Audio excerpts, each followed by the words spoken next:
नमस्कार दोस्तों, मेरा नाम है विजय और आप देख रहे हैं करियर XYZ यूट्यूब चैनल। अगर आप इस यूट्यूब चैनल पर पहली बार विजिट कर रहे हैं तो इसको सब्सक्राइब करते वक्त बेल आइकन को दबाना ना भूलें। तो आज हम लोग कुछ महत्वपूर्ण हिंदी के कुछ महत्वपूर्ण प्रकारों के बारे में जानेंगे जो अक्सर करके परीक्षाओं में पूछे जाते हैं। जैसे पूछ लिया जाता है कि समास के कितने भेद हैं, समास के कितने प्रकार हैं, तत्पुरुष समास के कितने प्रकार हैं और संधि कितने प्रकार की होती है। तो इसी तरह के प्रश्न आज हम इस वीडियो में यहाँ इसी प्रकार के प्रश्नों को हम लोग इस वीडियो में आज जानने वाले हैं। तो इसको स्किप मत करिएगा, शुरू से लेकर अंत तक देखिएगा। तो चलिए आज हम लोग स्टार्ट करते हैं। आज का पहला क्वेश्चन है कि वर्णों की संख्या है, यानी वर्णों की संख्या कितनी है। तो उत्तर है 52। वर्णों की संख्या कितनी है तो है 52। और अगला क्वेश्चन देखिए, व्यंजन वर्णों की संख्या है यानी कितनी है, व्यंजन वर्णों की संख्या कितनी है। तो उत्तर है 33। किस से मिलकर 33 हुआ है। तो स्पर्श व्यंजन कितने होते हैं तो होते हैं 25 यानी 25। और संयुक्त व्यंजन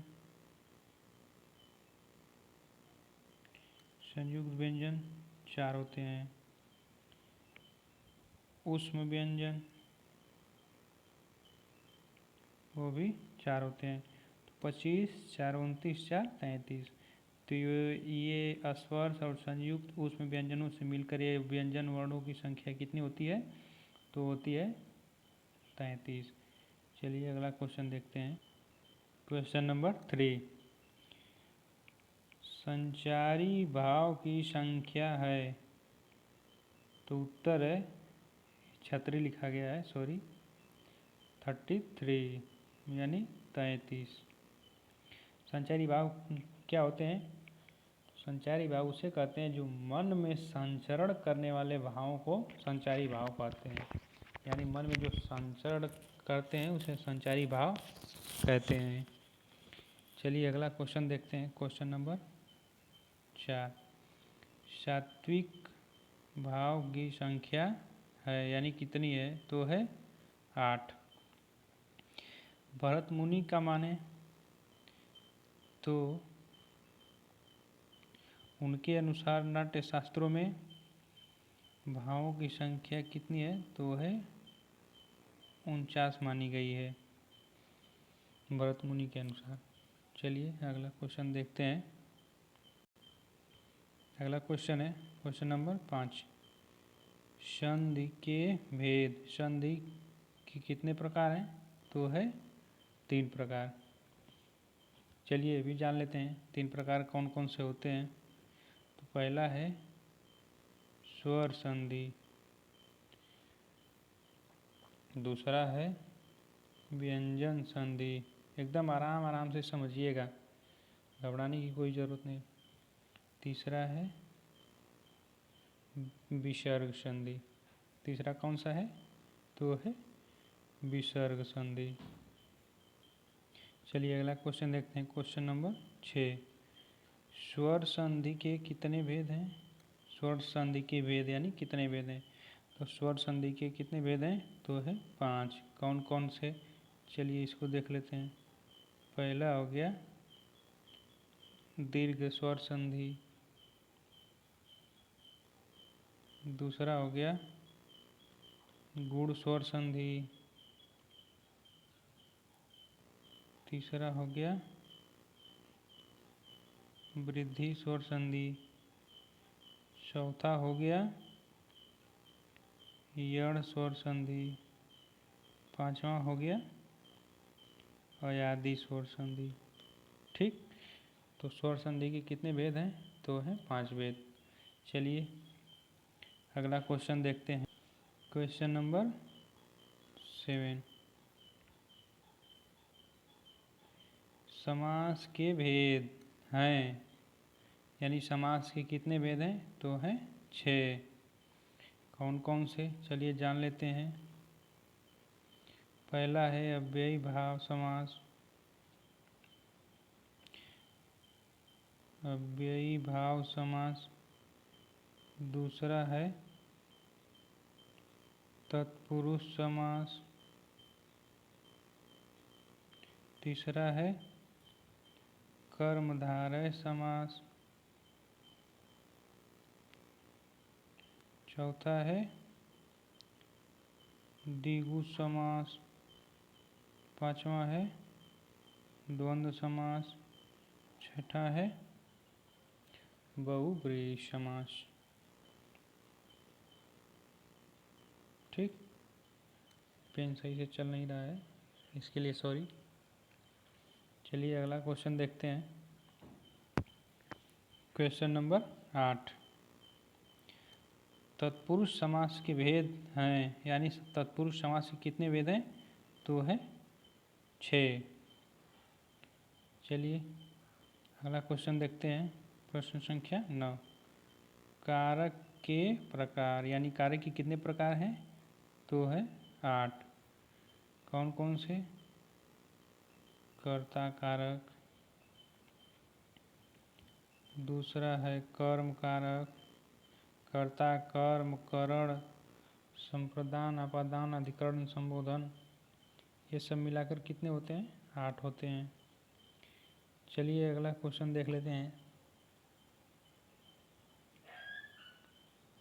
प्रश्न संख्या 10।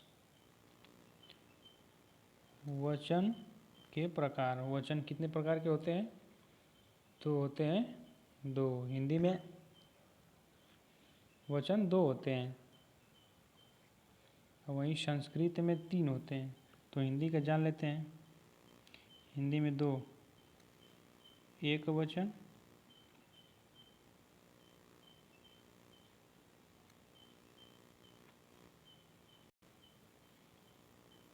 दूसरा है बहुवचन।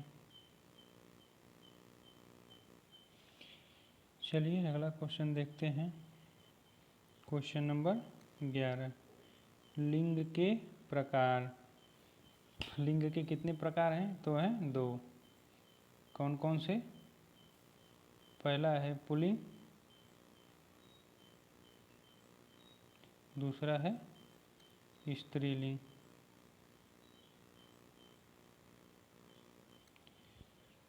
पुल्लिंग से पुरुष जाति का बोध होता है और स्त्रीलिंग से स्त्री जाति का बोध होता है।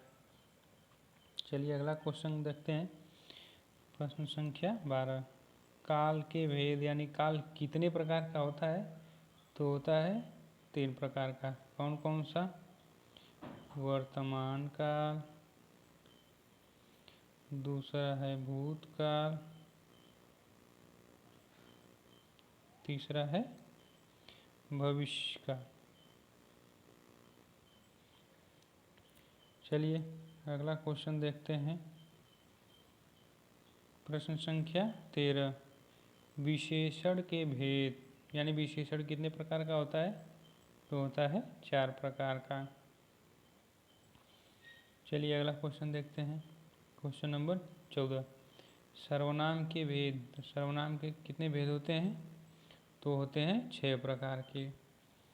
तो जान लेते हैं कौन कौन सा।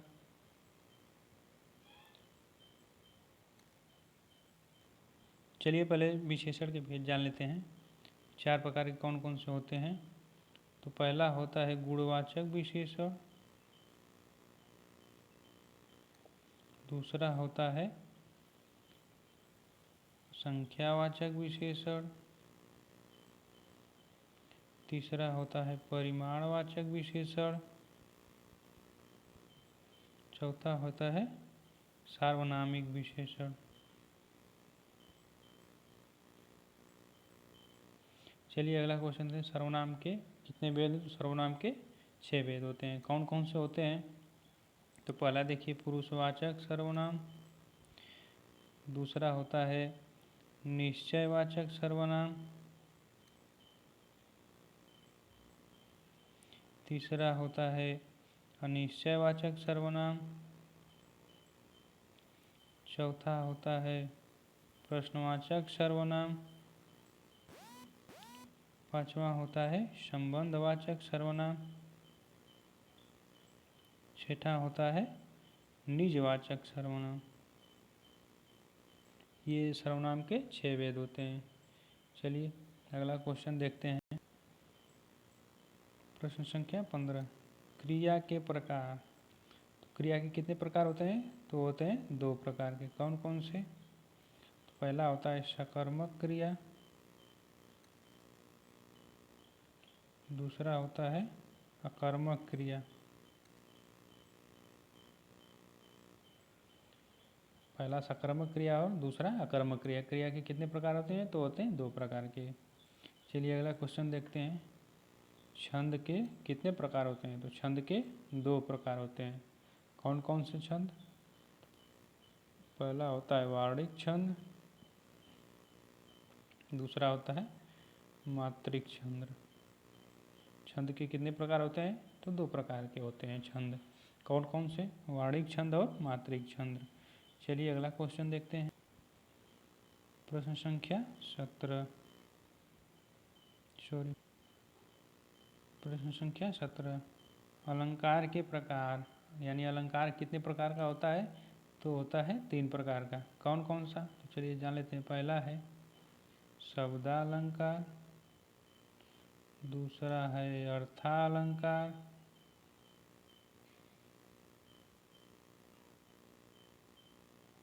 और तीसरा है उभयालंकार। सॉरी लिखा नहीं जा रहा है, इसके लिए क्षमा चाहते हैं। चलिए अगला क्वेश्चन देखते हैं। प्रश्न संख्या 18, रस के कितने प्रकार होते हैं? तो है 9 रस। रस के कितने प्रकार होते हैं? तो होते हैं 9 प्रकार के रस होते हैं। जैसे श्रृंगार रस है, वीर रस है, विभत्स रस है, जुगुप्सा है। ये सब करके 9 रस कितने प्रकार के होते हैं? तो होते हैं 9 प्रकार के। चलिए अगला क्वेश्चन। प्रश्न संख्या 19, वेद कितने होते हैं? या वेद कितने प्रकार के होते हैं? तो होते हैं 4 प्रकार के। कौन कौन से? ऋग्वेद, दूसरा होता है यजुर्वेद, तीसरा होता है सामवेद, और चौथा होता है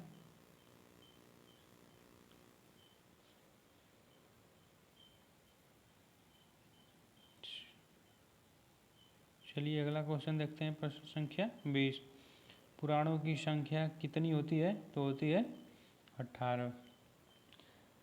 आज यहीं तक रखते हैं, और इसी तरह की वीडियो पाने के लिए हमारे चैनल को सब्सक्राइब कर लीजिए और इसको शेयर भी करते रहिए ताकि अन्य लोगों को भी पता चले।